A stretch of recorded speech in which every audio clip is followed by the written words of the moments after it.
Hey, it's Eric with RegFox here. In this video, I'm going to talk about free events. How do you create a free event, as well as how do you convert maybe a free event to a paid event, or convert a paid event page into a free one in case you need to modify the setup. It's all really simple and easy to do. The easiest example is to just create a new page that is already set up to be free. And so clicking new page, you go down here to the submission form type, and you can see a handful of free event page setups here. So you can hit get started here. We'll give this a sample name.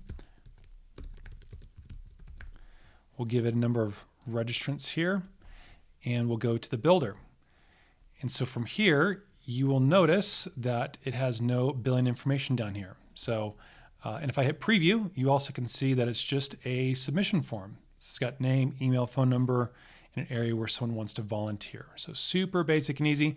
That's the fastest and easiest way to build a free event.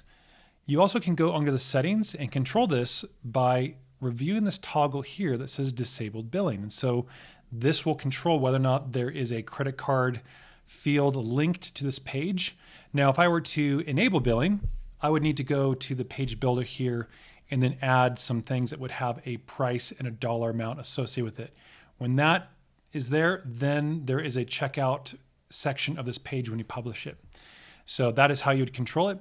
And then if you wanted to let's say like this event is a paid event already, and you want to disable it, you want to convert it to a free event before you publish. We wouldn't recommend you do this after you've already taken registrants. But just because you want to modify the setup, you can go over here and hit disable billing.